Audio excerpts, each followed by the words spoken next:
Ghana exports so much. But the question is that, do we even eat our own food? It's interesting because we rather import food crops.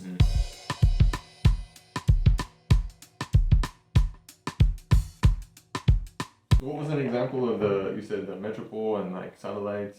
Yeah, an example is what happened in India. I think in the 1900s, the late Victorian Holocaust.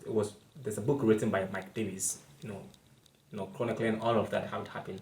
The situation was that India was being colonized by the British. Okay, but what happened was that the Indians, they had this famine. The south monsoon, when was supposed to bring rain, but the north that year it failed. But the people had worked so hard and gotten so much food, but because they were being colonized, the food was being controlled by the emperors, by the British. And one thing was that the people starved and starved at a point whereby they were eating themselves. The point was that there was not the problem of food availability, but there was a problem of food accessibility. That is one example of the Metropole in satellite. The resources was being taken away to the headquarters in Britain. So the people themselves were and like I said, this Metropole satellite is such that it's supposed to work such that the satellite will send economic surplus. But in our case, we send everything we have. The first fruit, our food, and our resources is what we send to them. And that was happening in India and versus Britain, whereby the Indian food, the grains and everything were being sent to England or Britain, even when there was famine. Wow. And the custodians of the land were starving to death. And there was this man, he was like an emperor or something. He was having a feast, a lot of food, but the people were starving. There was like this, transfer of all of the surplus. Right. And this was not just surpluses, but the actual food was being sent to England. So it's a great illustration. Yeah, once it gets to this point, it's very dangerous. And today, currently, we don't have that slavery, we don't have that colonial system, but it's still being done in a way that you would not realize it if you don't open your eyes. Before you realize, all your resources, all your food, all your stuffs are being shipped. Now, Ghana exports so much, but the question is that, do we even eat our own food? It's interesting because we rather import food crops. We import rice more than 2 billion every year. We import chicken, we import everything. Yet we pride ourselves in saying we export cocoa. Why don't we produce food and consume ourselves? Why don't you eat the cocoa fruit? Yeah. So we have a big problem in Africa. There's a lot going on. And you mentioned the chicken and stuff. Yeah.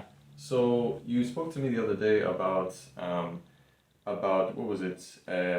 First world problems. Like what was it? Rich country diseases. Yeah. Rich country food. Yeah. So how did that work? How did Ghana, for example, start getting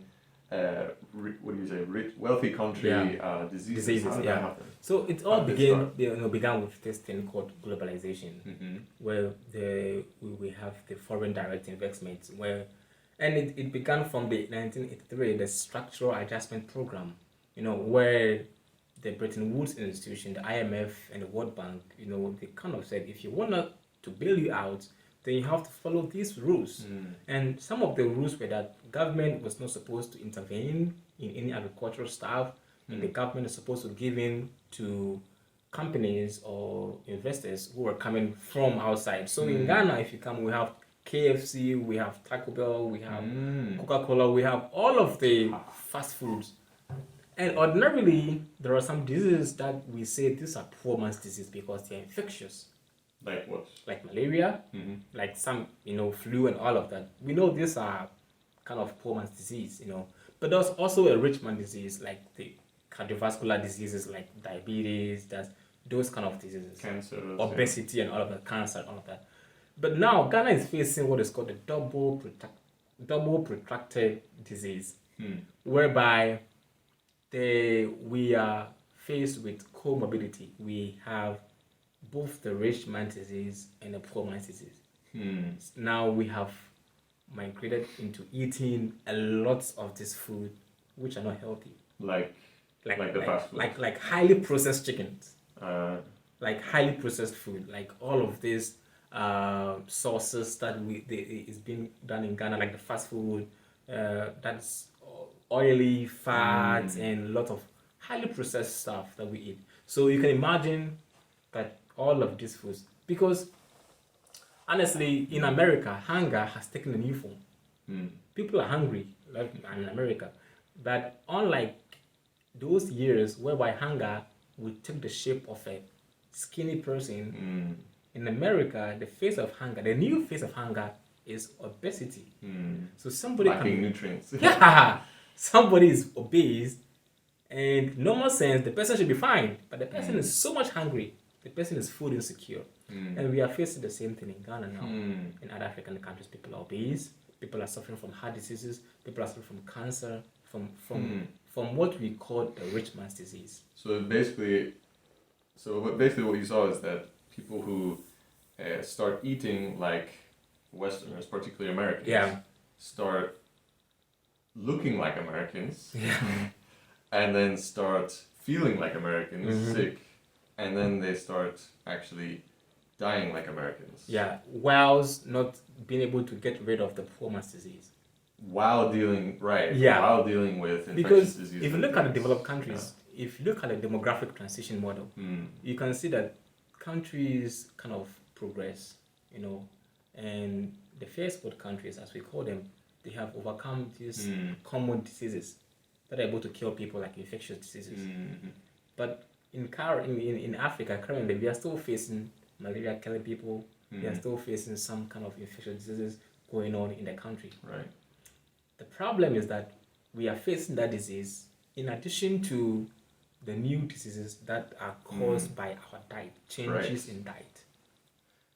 It's actually very similar to the plants, like what we were talking about, where if you start giving unnatural things to the plants, then suddenly they become weaker and less able to fight off what they were naturally able to fight off. Exactly. So that's kind of what you're saying. Yeah. So the African people, they've been around for forever and doing, surviving, our forefathers were so strong, we dealing with all of these diseases. We never heard of all of those strange diseases but now. And now they have diabetes, now they have cancer, now they have these things that are debilitating them, so they can't even fight what they used to be able to fight.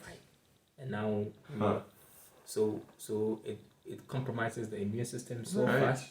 We don't have the medical facilities, all of it.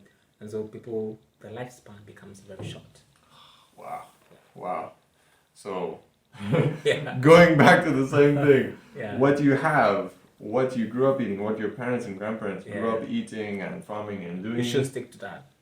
Value that. Yeah. Value that. That is where your health is. Yeah. That is where you're able to sustain life. You're able to sustain everything. So, don't choose your homemade, homegrown food. Yeah. Choose your grandmother's food. Don't choose fried chicken. Yeah. Someone said. Don't choose hamburgers. Don't choose pizza.